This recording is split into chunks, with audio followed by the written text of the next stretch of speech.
यानी नजरअंदाज नहीं किया जा सकता, और वो है कम्युनिकेशन स्किल, मतलब आपके बोलने की कला। जी हाँ, अगर आप हार्ड वर्किंग हो, स्मार्ट हो, कॉन्फिडेंट हो, लेकिन यदि आपके अंदर बोलने की कला नहीं है तो ये कमी आपको बहुत लोगों से पीछे धकेल देगी। इसीलिए जरूरी है कि आप अपनी बात को अच्छे से कम्युनिकेट कर पाओ। तो आज के इस वीडियो में क्या खास होने वाला है? आज के इस वीडियो में मैं आपको वो सब बातें नहीं बताऊंगा कि आई कांटेक्ट मेंटेन करो, चेहरे पर हल्की सी स्माइल रखो, बॉडी लैंग्वेज वगैरह वगैरह। आज के इस वीडियो में मैं आपको 5 simple but effective communication techniques के बारे में बताऊंगा, जिन्हें अप्लाई करने के बाद आपकी कॉन्वर्सेशन बहुत स्मूथ और आसान हो जाएगी, और आपकी कॉन्वर्सेशन में से और बताओ जैसी चीजें खत्म हो जाएंगी। आप अच्छे से बात कर पाओगे और कॉन्फिडेंट फील करोगे। तो क्या है वो 5 टेक्निक्स? जानने के लिए बने रहना वीडियो के एंड तक। तो दोस्तों, आज फिर जबरदस्त वैल्यू ऐड करेंगे आपकी लाइफ में। So let's begin. Tip number 6, quality. दोस्तों, बातचीत के दौरान आप कितना बोलते हो इससे ज्यादा इम्पोर्टेंट है कि आप क्या बोलते हो। नहीं समझे? मैं समझाता हूँ। आपने अक्सर ऐसे लोगों को तो देखा ही होगा, या फिर आप भी उन लोगों में होंगे जो बातचीत के दौरान एक्चुअली रियली जैसे शब्दों का बार बार इस्तेमाल करते हैं। मेरा एक दोस्त है, वो 5 मिनट की कॉन्वर्सेशन में 20 बार, जी हाँ 20 बार एक्चुअली वर्ड का यूज करता है। जैसे मैंने उससे पूछा, कल कॉलेज नहीं आए तुम? अरे कुछ नहीं, वो एक्चुअली मैं थोड़ा बीमार था। अच्छा, क्या हुआ? एक्चुअली पिछले 2 दिनों से थोड़ा फीवर था। तो अब कैसी है तुम्हारी तबीयत? अभी ठीक है, दवाइयाँ चालू हैं एंड सो ऑन। इस तरह 5 मिनट की कॉन्वर्सेशन में वो एक्चुअली वर्ड की बौछार कर देता है। इतना ही नहीं, हर सेंटेंस के बाद जैसे वर्ड्स का यूज करता है, जिसकी कम्युनिकेशन में जरूरत ही नहीं है। इसके अलावा वो बातचीत के दौरान एक गलती और करता है, जिसके बारे में अगले पॉइंट में बात करते हैं। फिलहाल एक लाइन में कहूँ तो अपनी बात को टू द पॉइंट रखो। फालतू के वर्ड्स जिनकी जरूरत नहीं उनका इस्तेमाल ना करें, या ये कहें कि जिन वर्ड्स की सही में जरूरत है अपनी बात को कन्वे करने के लिए उन्हीं का इस्तेमाल करें। Number 5, pauses and emotions. जैसा कि मैंने आपको बताया कि वो यानी मेरा दोस्त बातचीत के दौरान एक गलती और करता है, और वो गलती है रोबोट की तरह बोलना, यानी बिना पॉज लिए, बिना इमोशन के पूरी बात खत्म कर देना। जैसे अभी 10 दिन पहले की बात है, मैंने उससे पूछा कि तुम्हें कौन सा सब्जेक्ट ज्यादा पसंद है। वैसे वो पढ़ने में अच्छा था, तो उसने मुझे बोला कि मुझे सबसे ज्यादा साइंस पसंद है और मैं रोज 3 घंटे साइंस पढ़ता हूँ, और एक्चुअली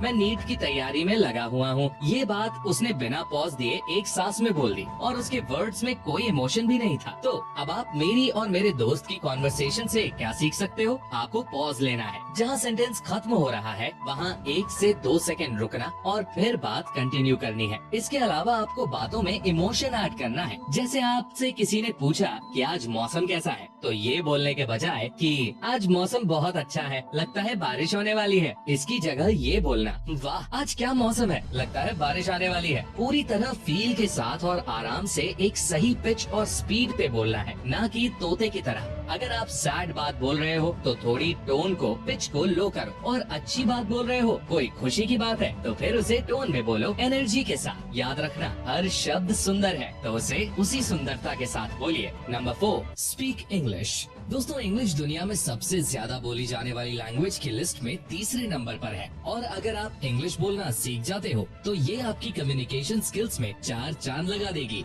इंग्लिश आपकी पर्सनालिटी को, आपके बात करने के तरीके को नेक्स्ट लेवल पर ले जाएगी। तो अगर आप उन लोगों में से हो जो अच्छे से इंग्लिश लिख लेते हैं, पढ़ लेते हैं और पढ़कर समझ भी लेते हैं, लेकिन जब बोलने की बारी आती है तो बोल नहीं पाते हैं, अगर आपके साथ भी कुछ ऐसा ही सीन है तो मैं आपको एक ऐप के बारे में बताना चाहूंगा। कैमली इंडिया की एकमात्र ऐसी ऐप है जिसके माध्यम से आप कनाडा, यूके के ट्यूटर से 1-on-1 प्राइवेट इंग्लिश क्लासेस ले सकते हैं। और इसकी सबसे खास बात ये है कि सारे ट्यूटर्स इतने ज्यादा फ्रेंडली, सपोर्टिव, कोऑपरेटिव है कि आपको लगेगा ही नहीं कि आप किसी और से या किसी अनजान से बात कर रहे हो। What's your name? My name is Clive. Clive. So Clive, where are you from? I'm from London, England.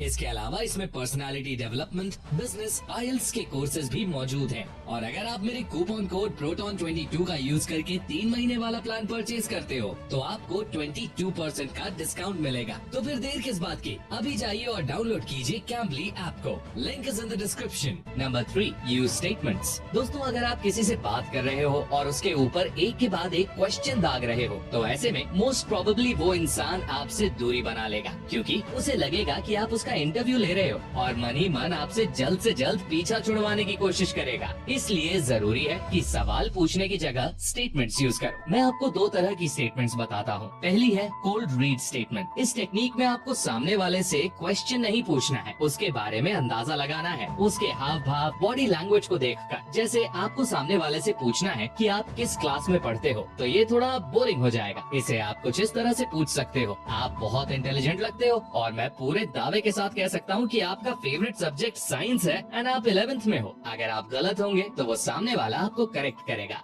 लेकिन अगर आप सही हुए तो आपकी और उनकी अच्छी बॉन्डिंग बन जाएगी। यही टेक्निक साधु लोग भी लोगों का भविष्य बताने में इस्तेमाल करते हैं। Second, story telling. जैसे आपको सामने वाले से पूछना है कि आपको कौन सा सब्जेक्ट सबसे हार्ड लगता है, तो आप अपनी बात बता सकते हो। जैसे मुझे मैथ से बहुत डर लगता है, मैथ्स के सम सॉल्व ही नहीं होते। ऐसे में बहुत ज्यादा चांसेस बनते हैं कि सामने वाला भी अपने वीक सब्जेक्ट के बारे में आपको बता दे। Number 2, conversation threading. दोस्तों, क्या आपकी कॉन्वर्सेशन में भी और बताओ और बोलो और सुनाओ ये सब चलता रहता है? तो इसका सोल्यूशन है कॉन्वर्सेशन थ्रेडिंग। जी हाँ, इसको एक एग्जाम्पल के थ्रू समझते हैं। जैसे आपसे किसी ने पूछा कि आप कहाँ से हो, आपने कहा मैं उदयपुर राजस्थान से हूँ और आप मैं भीलवाड़ा से हूँ। अच्छा और बताओ। ऐसे पूरी कॉन्वर्सेशन बेकार हो जाती है। आपको ये नहीं करना है, तो आपको क्या करना है? इसकी बजाय आप कुछ ऐसे जवाब दे सकते हो कि मैं उदयपुर से हूँ बट मैं यहाँ से बाहर किसी दूसरी सिटी में शिफ्ट होना चाहता हूँ, एक ऐसी जगह शिफ्ट होना चाहता हूँ जहाँ प्रदूषण बिल्कुल कम हो। सिंपल भाषा में कहूँ तो आपको एक वर्ड में आंसर नहीं देना है, आपको क्लोज एंडेड नहीं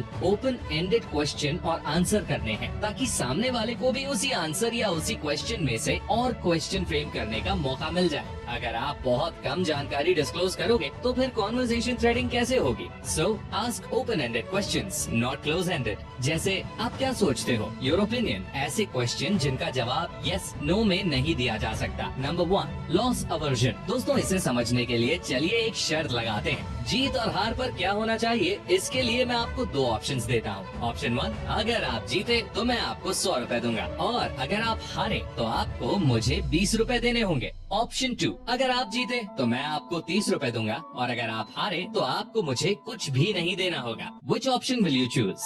जरा सोचिए। रिसर्च के अनुसार अधिकांश लोग ऑप्शन 2 चूज करेंगे, क्योंकि उसमें फायदा भले ही ज्यादा ना हो पर नुकसान बिल्कुल नहीं है। हमारी फितरत ही ऐसी है कि फायदा हो या ना हो लेकिन नुकसान नहीं होना चाहिए। तो अब आप इस फंडे को कम्युनिकेशन में कैसे इस्तेमाल कर सकते हो, इसके ऊपर बात करते हैं। देखो, जब भी आप किसी इंसान से मिलो तो उसे एक सिग्नल दो कि आप उसके बहुत काम आ सकते हो। अपना रोना रोने से ज्यादा अच्छा है कि आप बातों ही बातों में उसे एहसास करवा दो कि ये बंदा मेरे बहुत काम का है। इससे आप एक अच्छे इंसान दिखते हो, लोग आपकी बातों में रुचि लेते हैं और आपको खोने से डरते हैं। बट हाँ, ध्यान रखना, सामने वाले को फील करवाना है कि आप उसके काम के हो, ना कि उसे डायरेक्टली बोलना है कि तू मेरे साथ रहेगा तो मैं तुझे हंसाऊंगा, तेरा साथ दूंगा, तुझे खिलाऊंगा वगैरह वगैरह। तो दोस्तों, अब वीडियो को समराइज करते हैं। जब भी किसी से बात करो तो ओपन एंडेड क्वेश्चंस पूछो। ऐसे क्वेश्चन पूछो जिनका जवाब यस और नो में नहीं दिया जा सकता और शब्दों की क्वालिटी पर ध्यान दो। कम बोलो लेकिन अच्छा बोलो और बातचीत के दौरान स्टेटमेंट खत्म होने पर पॉज लो और फील के साथ बोलो, बिकॉज हर वर्ड सुंदर है। इसके अलावा सामने वाले को फील करवाओ कि आप उसके बहुत काम के इंसान